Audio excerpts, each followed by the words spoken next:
하이썸입니다. 여러분, 슬로우 조깅이라고 하는 운동 많이 하십니까? 요즘은 주변에서도 기존의 러닝 방식과는 조금 다르게 마치 걷는 속도로 뛰는 분들을 많이 볼 수 있는데요. 그런데 요즘 해외에서는 우리나라 사람들의 라이프 스타일에 대한 관심이 워낙 커지다 보니 바로 이 슬로우 조깅까지도 널리 알려지고 있습니다. 이탈리아의 아웃도어 트레킹 전문 매체 트레킹.it은 아주 천천히 달리는데 칼로리는 2배로 태운다 라며 지금 한국에서 폭발적인 인기를 끌고 있는 운동법이 바로 이 슬로우 조깅이라고 소개했습니다. 자, 그런데 여기서 흥미로운 부분이 하나 있습니다. 아시다시피 이 슬로우 조깅은 우리나라에서 처음 만들어진 운동이 아닙니다. 사실 일본에서 만들어진 것인데요. 정확히는 일본의 운동 생리학자이자 후쿠오카 대학교 스포츠과학부 교수인 다나카 히로아키가 고안한 것입니다. 그런데 이 기사 역시도 그걸 모르는 게 아니고 그 사실을 자세히 설명하면서도 이 운동을 이탈리아에 소개하는 데 있어 이것은 일본에서 만들어진 운동이다 라는 사실을 내세우지 않았습니다. 대신 그들은 기사 조회수를 올리기 위해 다른 키워드를 선택했는데요. 그게 바로 한국인들이 하는 운동이다 라는 것이었습니다. 이와 마찬가지로 음식에서도 이런 사례가 하나 있었는데요. 그것은 바로 소금빵입니다. 크리스토퍼 놀란 감독까지 방한 당시 이 소금빵을 찾아 먹었다고 할 정도로 소금빵은 우리나라가 전 세계에 유행시킨 빵인데요. 그런데 이것도 역시 일본 에히메현의 팡메종이라는 베이커리에서 유래했죠. 게다가 원래 그 이름도 시오빵이지만 이것이 우리나라에 들어와 폭발적인 인기를 얻은 뒤 지금은 전 세계에서 코리안 솔트 브레드라고 불리고 있는 것입니다. 그러니 여기서 우리가 목격할 수 있는 사실은 일본이라는 나라가 가진 브랜드 파워와 우리나라 브랜드 파워의 역전 현상인 것이죠. 이것은 우리보다 수십 년 앞서 나간 일본이 지금 문화강국 대한민국의 브랜드 파워에 완전히 밀리고 있다는 것을 보여주는 대표적 사례인 것입니다. 그런데 최근 일본에는 설상가상의 일까지 터진 상황입니다. 전 세계에 우리 한류를 두고 국가가 미는 국책이라며 대대적으로 깎아내리던 바로 그 일본인데 그들이 진짜로 국책으로 밀어붙이던 거대 프로젝트가 완전히 고꾸라졌기 때문인데요. 그토록 쿨하고 싶었던 일본이 국가 주도로 야심차게 밀어붙였던 그 유명한 소프트 파워 전략 쿨재팬이 결국 파국을 맞았다는 소식입니다. 그런데 사실 대부분의 사람들은 그건 이미 망했던 거 아니냐고 진작부터 여기고 있었기 때문에 사실 이 뉴스에서 놀라운 포인트는 그게 이제야 파국을 맞이했다는 사실보다는 그게 아직까지도 진행되고 있었다는 부분인데요. 그런데 그거 아십니까? 일본은 늘 우리더러 우리가 자기들을 따라한다고 비난해왔지만 정작 일본이 추진한 국가전략 쿨재팬은 그 이름부터 영국이 과거 추진했던 쿨 브리타니아 전략을 그대로 모방해 만든 것이었다는 사실 말입니다. 2001년 일본의 문화예술진흥기본법이 제정된 이래 2003년 국가정책으로 쿨재팬이 등장했는데요. 그런데 그것을 본격적인 산업정책으로 삼고 막대한 자금을 투입하기 시작한 장본인은 바로 그 유명한 아베 전 총리였으며 아베는 2012년 제2차 아베 내각에서 이 프로젝트를 위한 전담 장관까지 임명하고 2013년에는 민관 펀드도 설립한 바 있었습니다. 하지만 그랬던 그 쿨재팬이 천문학적인 적자를 내며 무너진 것입니다.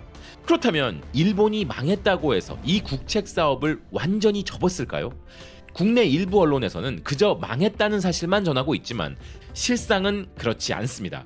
대놓고 돈을 쏟아붓던 방식에서 약간 다른 방식으로 전환하고 있는 중인데요.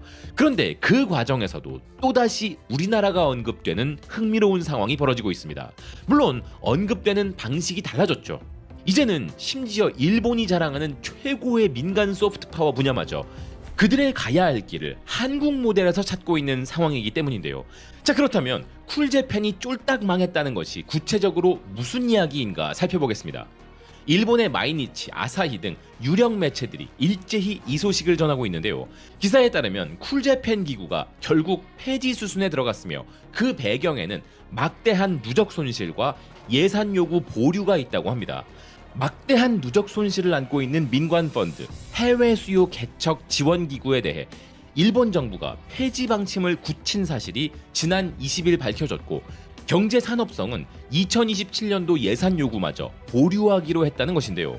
아베가 역점을 두고 추진했던 주요 정책 중 하나였으나 누적 적자가 무려 540억엔, 한화로 약 5천억 원에 달하는 데다 이런 대실패로 인해 정부가 관여하는 투자 사업 방식 자체가 도마 위에 오른 것입니다. 이에 대해 마이니치는 이렇게 설명했는데요. 일본 정부가 자금을 대며 키우려던 쿨재팬은 신규 투자가 완전히 불가능한 상태에 빠졌다. 어떻게든 살려보고자 통폐합을 위해 전문가 회의를 열었지만 정부 관계자에 따르면 이미 폐지를 전제로 한 조정 작업이 진행 중이다. 이는 일본 문화를 해외에 알리고 판매하기 위해 만들어진 상징적인 조직이었으나 눈덩이처럼 불어나는 적자를 감당하기 어렵다는 것이 일본 정부의 판단인 것이죠. 이 펀드를 통해 한국처럼 대박 콘텐츠들이 쏟아져 나올 것이라는 기대는 처참히 무너졌고 투자하는 족족 적자만 쌓인 끝에 결국 몰락하고 만 것입니다. 하지만 여기서 오해하시면 안 되는 점은 이 쿨재팬은 우리 정부가 취하는 지원은 하되 간섭은 하지 않는다라는 원칙의 진흥정책 수준이 아니었다는 것입니다. 정부와 민간 기업이 직접 출자해 개별 프로젝트에 관여했던 민관 펀드였습니다. 즉 이것이야말로 진정한 의미의 국책이었고 그 국책 사업이 처참하게 실패한 것입니다. 그런데 흥미롭게도 이 소식은 영미권 커뮤니티 레딧에서도 큰 화제가 되었는데요. 일본의 문화 영향력이 예전만 못하다 해도 여전히 일본에 대해 관심을 갖는 서구권 사람들이 꽤 있다는 것이죠. 영미권 누리꾼들은 이 소식에 대해 다음과 같은 반응을 보였습니다. 애초부터 어리석은 짓이었어. 잘 결정했다. 쿨재팬은 그동안 해낸 게 아무것도 없어. 한국에도 비슷한 시스템이 있지만 한국은 정말 체계적이고 효과도 뛰어나지. 한국이야말로 소프트 파워를 정부가 어떻게 뒷받침해야 하는지 보여주는 훌륭한 사례다. 540억엔이 순식간에 사라졌네. 분명 어디 좋은 곳에 쓰였겠지? 그런데 이 사업을 추진하는 동안 일본에 대한 매력은 오히려 더 떨어졌어. 그럼 이제 쿨하지 않은 일본으로 바뀐 건가? 하지만 앞서 말씀드렸듯 일본은 문화 확장을 포기한 것이 아니라 전략을 수정한 것인데요. 그 새로운 전략에서 일본 정부와 민간은 모두 우리나라를 벤치마킹하고 있습니다. 실제로 우리나라는 일본 경제산업성의 공식 정책 자료에 등장했는데요. 해당 자료에서는 일본발 콘텐츠의 해외 매출을 2023년 기준 5.8조 엔에서 2033년까지 20조 엔으로 확대한다는 목표를 세우고 예산 지원 전략을 수립하고 있었습니다. 그런데 자료 내용 중에서도 가장 먼저 눈에 띄는 부분은 주요 문화 강국들의 콘텐츠 산업에 대한 재정 지원 규모를 비교한 대목이었는데요. 일본은 그들도 콘텐츠 산업 투자를 더 늘려야 한다는 논리를 펴면서 미국, 중국, 프랑스, 한국의 구체적인 정부 투자액을 자료로 제시했습니다. 그에 따르면 2025년 기준 미국은 약 6,100억 엔, 중국은 약 1,400억 엔, 프랑스는 약 1,250억 엔인 반면 한국은 고작 700억 엔 수준으로 분석되어 있었는데요. 이 자료만 봐도 알 수 있듯 우리나라는 정부 지원 때문에 한류가 성공했다고 말하기에는 상대적으로 정부의 투자 비용이 많지 않죠.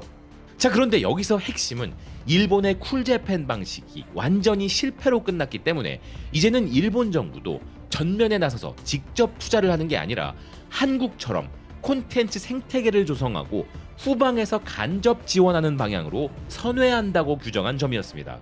기존의 직접 투자형 쿨재팬 펀드는 접돼 한국식 간접 지원 모델을 따르겠다는 것인데요. 하지만 일본은 이제 문화강국 대한민국의 지원 방식만 따라하겠다는 게 아니라 콘텐츠 생산의 다양한 분야에서 한국을 배워야 한다고 주장하기 시작했습니다. 일본을 대표하는 영자 매체인 니케이 아시아는 일본이 소프트 파워를 축적하기 위해 방탄소년단을 봐야 한다고 전했습니다. 기사는 BTS를 통해 널리 알려진 위버스 앱이 슈퍼 팬덤을 어떻게 경제적 힘으로 바꾸었는지에 주목했는데요. K-팝 그룹 BTS가 사용하는 앱 위버스가 일본도 한국처럼 콘텐츠를 통해 소프트 파워를 축적하게 해주는 단서가 될 수 있다는 것이었습니다.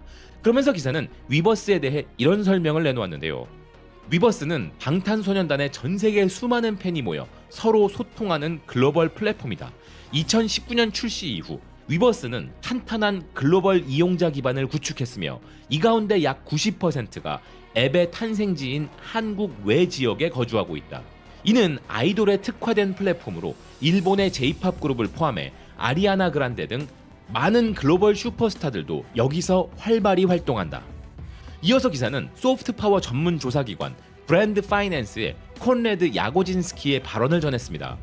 영향력 있는 예술과 엔터테인먼트를 보유하는 것, 그리고 영향력 있는 미디어를 보유하는 것은 국가 브랜드의 전반적인 영향력과 대중이 인식하는 국가 파워를 높이는 데 매우 중요하다. 그런데 실제로 2020년부터 2026년 사이 한국은 예술 엔터테인먼트 및 미디어 영향력 평가에서 무려 3개 단위나 상승하여 세계 7위에 올랐다는 기사는 이런 현상이 BTS 같은 아티스트와 위버스 같은 플랫폼이 만들어내는 증폭 효과와 깊은 관련이 있는 것으로 보인다고 분석했는데요. 그러니 일본 정부는 물론 민간 영역에서도 결국 해답은 우리나라가 걸어온 길에 있다고 인정하고 있는 것입니다. 하지만 과연 그들이 우리 방식을 벤치마킹한다고 해서 우리와 같은 성공을 거둘 수 있을지는 지켜볼 일입니다. 대한민국이 위버스 때문에 지금과 같은 소프트 파워를 축적했다고 하는 건 워낙 우리가 크게 성공했기에 뭐라도 이유를 찾아보고 싶은 심정이겠지만 좀 심하게 말하면 헛다리 짚고 있는 거 아닌가 하는 생각이 들게 하는데요.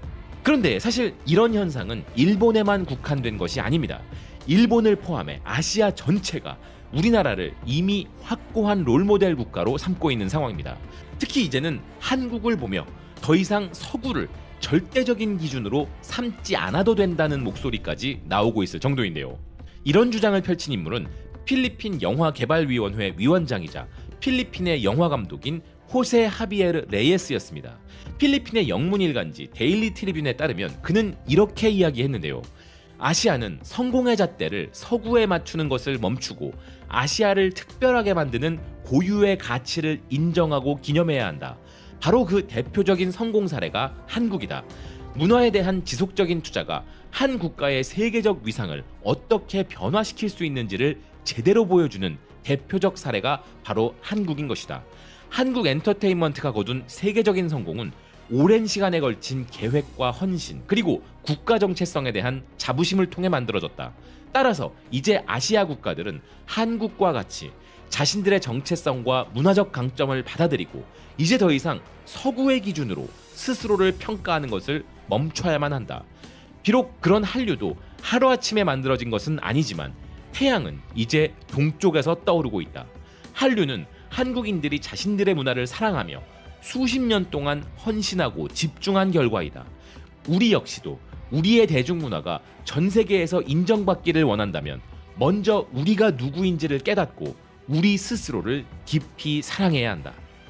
레예스 감독의 주장은 단지 한류를 피상적으로 배우자는 게 아니라 한류처럼 자기 문화에 대한 자긍심을 키우자는 것이기에 한류가 다른 아시아 국가들에게 정말 선한 영향력을 끼치고 있구나 하는 것을 다시 한번 깨닫게 해주는 부분이 아닐 수 없습니다. 그리고 이처럼 더 이상 서구가 중심일 필요가 없을 뿐더러 더 나아가 서구를 뒤흔들고 있는 주역이 한국이라고 평가하는 국가도 있는데요. 그곳은 바로 인도입니다. 인도의 종합 시사 매체 아웃룩 산하 대중문화 전문 매체 아웃룩 리스폰은 시청률 조사 기관 닐슨의 보고서를 인용하며 시청자의 관심을 끌기 위한 글로벌 경쟁이 이제 K 콘텐츠에 의해 좌우되고 있다면서 한류가 이렇게까지 압도적인 위치에 오를 것이라 예상한 사람은 거의 없었다면서 이런 분석을 내놓았는데요. 한때 틈새 엔터테인먼트 수출품에 불과했던 한국 콘텐츠가 이제 대중 시청자를 끌어들이고 붙잡아두는 스트리밍 산업의 가장 강력한 핵심으로 성장했다.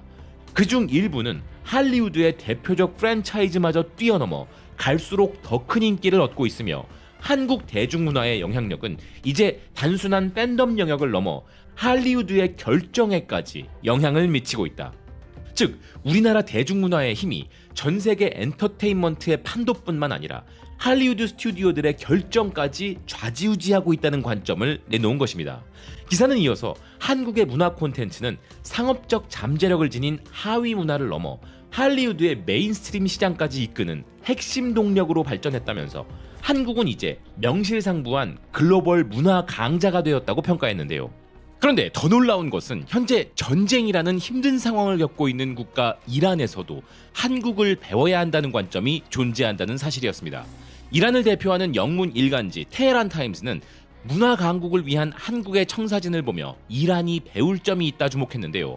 한국이 문화를 국가의 핵심 경제성장 동력으로 전환하겠다는 야심찬 비전을 공개한 것이 이란에게도 시사하는 점이 많다는 것이었습니다. 구체적으로 기사는 한국이 K컬처 산업을 경제성장 동력으로 육성하는 것을 두고 이런 반응을 보였는데요. 한국만큼이나 깊은 영화 역사와 풍부한 문학, 음악 전통을 보유한 이란은 한국의 이런 체계적인 접근 방식을 참고해야 한다.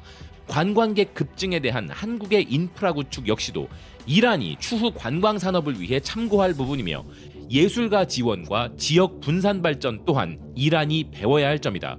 그리고 한국이 문화와 스포츠, 관광 등을 21세기 국가 번영의 핵심 축으로 활용하려는 종합 전략도 이란이 참고해야 한다. 문화 강국을 꿈꾸는 수많은 국가들의 표준 모델, 그 국가들이 지금 현재 배우고 따라가고 싶어하는 유일한 국가는 바로 우리 대한민국입니다. 그 중에는 일본, 중국, 인도 같은 아시아의 강대국들도 포함되어 있고 필리핀과 같은 동남아 국가들은 물론 이란처럼 전쟁 중인 국가도 있는데요. 그들이 한 목소리로 한국을 배워야 한다고 외치는 이유는 너무나 명확합니다.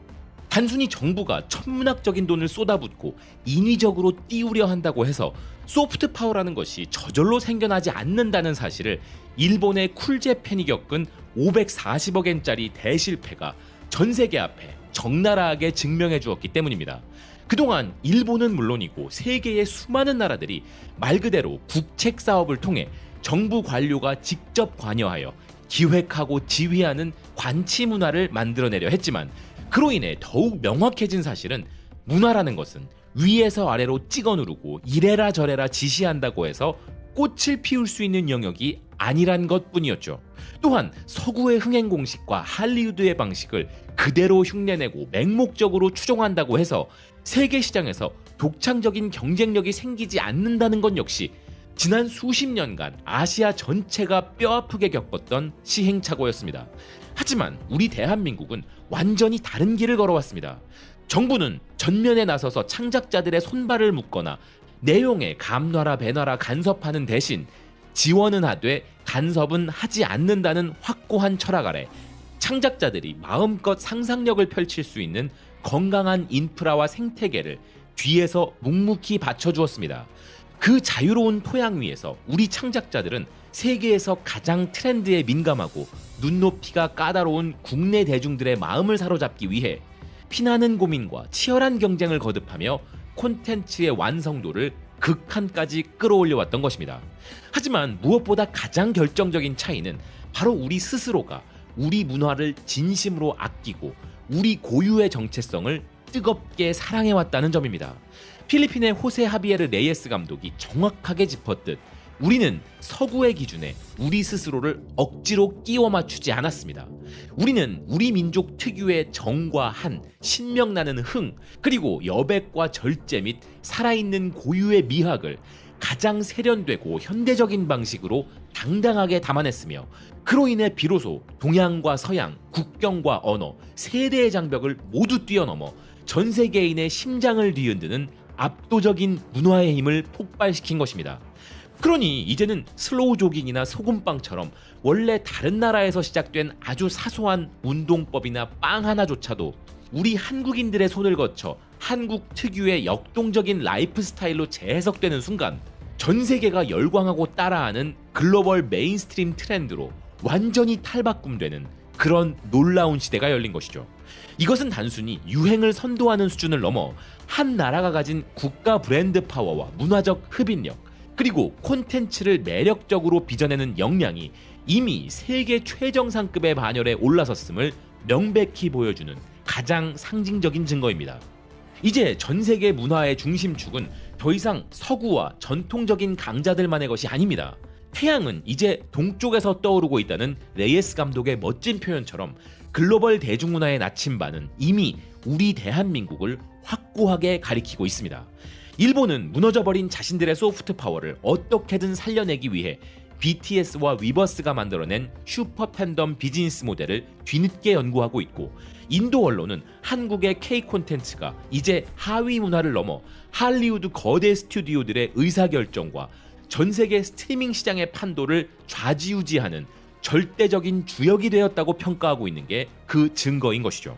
심지어 중동의 이란조차도 전쟁이라는 참혹하고 엄중한 현실 속에서 문화와 관광 및 예술을 국가 번영의 새로운 미래 동력으로 삼기 위해 그 유일한 성공 모델로 우리 대한민국의 청사진을 주목하고 있으니 사실 어떤 증거가 더 필요하겠습니까? 하지만 과연 그들이 우리의 정책 서류를 들여다보고 위버스와 같은 플랫폼 시스템의 겉모습을 베낀다고 해서 우리와 똑같은 기적을 만들어낼 수 있을까요? 우리가 오늘날 전 세계를 놀라게 하고 있는 이 막강한 문화적 저력은 어느 날 갑자기 하늘에서 뚝 떨어진 것도 아니고 몇 푼의 예산과 기술적인 테크닉 몇 가지로 뚝딱 완성된 것이 아니기 때문이죠. 수십 년 동안 보이지 않는 곳에서 창작자들이 쏟아부었던 피와 땀, 눈물겨운 도전의 시간들이 있었고 그들의 도전을 함께 울고 웃으며 뜨겁게 응원하고 소비해준 우리 대한민국 국민들의 성숙하고 높은 문화적 수준이 가장 든든한 밑거름이 되어 주었기에 가능한 일이었습니다. 결국 한류의 진짜 비결은 흉내낼 수 있는 기술에 있는 것이 아니라 스스로의 정체성을 사랑하고 자부심을 가질 줄 아는 우리 문화의 깊은 내공에 있는 것입니다. 그렇기 때문에 문화강국 대한민국이라는 이 거대한 신화는 남들이 부러워하고 따라하려 해도 결코 하루아침에 베낄 수 없는 오직 우리 대한민국만이 오랜 세월을 거쳐 완성해낸 독보적인 저력인 것입니다. 그 자부심을 가슴에 품고 더 넓은 세상으로 뻗어나갈 대한민국의 위대한 행보를 바이스톰은 계속해서 주목하고 응원하겠습니다. 오늘 준비한 소식은 여기까지입니다. 시청해주셔서 고맙습니다. 또 뵙겠습니다.